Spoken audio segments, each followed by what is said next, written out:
Nah, kalau istilahnya usaha laundry rumahan ini ya suka dukanya sih nggak pala banyak ya. Beda dengan usaha laundry kiloan yang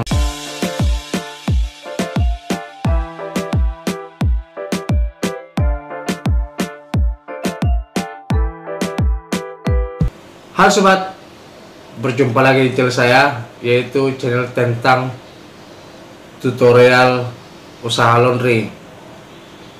Bagaimana kabar para sobat? Mudah-mudahan sehat walafiat dan usahanya semakin lancar.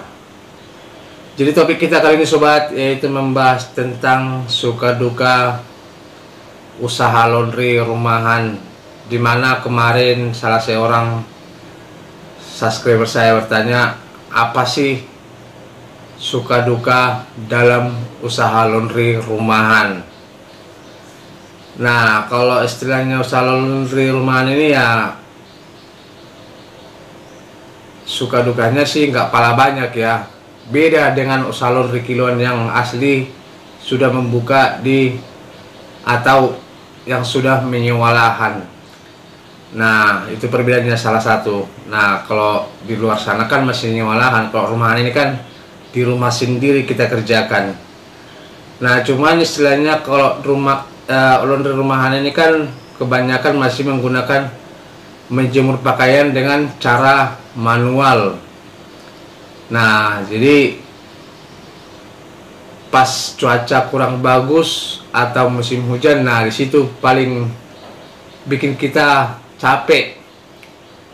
Nah, cuaca kurang bagus, jadi otomatis kita harus menggunakan kipas lah, ya kan. Kalau tidak kita harus mengangin-angin di rumah lah. Nah, itulah salah satu istilahnya suka duka dalam dunia usaha laundry rumahan ini. Sementara kalau istilahnya di usaha laundry kiloan, baik usaha laundry koin, itu kan sudah menggunakan tenaga mesin pengering jika mau mengeringkan pakaian. Nah, untuk selanjutnya sobat, ya cara kerja proses pencuciannya hampir sama. Kita harus hati-hati juga, dan kita harus tahu mana pakaian itu yang luntur dan mana yang tidak. Nah, kalau pas proses pengerjaannya dalam dunia usaha laundry rumahan ini ya hampir sama ya kalau proses pengerjaan. Ya bedanya seperti yang saya katakan tadi itu, di lahan dan di proses pengeringan pakaian. Nah, itu sangat jauh perbedaannya. Nah, yaitu ya seperti yang saya katakan tadi itu, jika istilahnya kita menyewa lahan, otomatis kita udah memiliki usaha laundry kiloan. Itu namanya bukan usaha laundry rumahan lagi. Dan proses pengeringan pakaian kita udah menggunakan mesin. Nah, kalau di rumahan ini kan masih istilahnya bisalah dikatakan peralatannya masih termasuk minim ya, minim, karena ya otomatis kita menggunakan mesin seadanya, ya kan. Nah, baru selanjutnya ya taruhlah dulu kalau setrika itu masih kebanyakan laundry rumahan ini menggunakan setrika listrik. Nah, jarang saya lihat ya menggunakan setrika uap. Dan di tempat saya tinggal ada juga laundry rumahan, tapi khusus komplek dia ya. Nah, dia masih menggunakan setrika listrik, menjemur dengan manual. Nah, mesinnya hanya mesin cuci yang kapasitas 5 kilo. Nah, jadi sebenarnya kalau melakukan cara laundry rumahan seperti ini memang cukup bagus ya. Istilahnya di sini kita bisa sambil mengumpulkan modal untuk meningkatkan usaha ini. Nah, apalagi kalau seandainya kerja kita bagus, walaupun kita membuka usaha laundry di komplek, usaha laundry rumahan, otomatis peminatnya akan banyak. Kalau hasil kerja kita bagus, makin banyak, dan di sini kesempatan kita untuk mengumpul keuntungan atau mengumpul dana supaya bisa lebih meningkat lagi usaha laundry kita ini. Nah, jadi kalau masalah resiko ya dalam usaha laundry rumahan ini ya, kalau menurut saya pribadi sama sih, ya sama, kita harus hati-hati semua. Baru jangan sampai pakaian tertukar. Kalau masalah pakaian tertukar ini memang udah hal biasa dalam dunia usaha laundry. Nah, baru atau pakaian yang terselip lah banyak, itu udah hal umum lah. Cuman kan ini untuk menjaga hal-hal seperti ini kita harus mesti hati-hati. Nah, dimana kita paling utama itu ke dalam dunia usaha laundry rumahan ini, kita harus menghitung pakaian. Kalau bisa kita hitung pakaiannya setelah datang dari si pelanggan.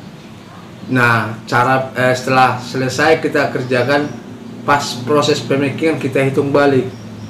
Saran saya, pas kita menerima pakaian ini, lebih baik kita hitung di depan si pemilik, supaya tidak ada nanti selisih paham antara si pemilik dan si pengusaha laundry. Nah, yang pada intinya sobat, yaitu di usaha laundry rumahan ini ya suka dukanya intinya yaitu pas cuaca buruk, itu saja sih. Nah, cuaca buruk baru peralatannya masih minim. Nah, kalau proses pengerjaan hampir sama. Nah, kalau masalah istilahnya tentang bahan baku untuk mencuci pakaian ini, ya itu tergantung kita, kemampuan kita. Nah, kalau kita mampunya contohnya beli deterjen yang murah, ya nggak masalah. Yang penting hasilnya saja. Nah, jadi kalau menurut saya sih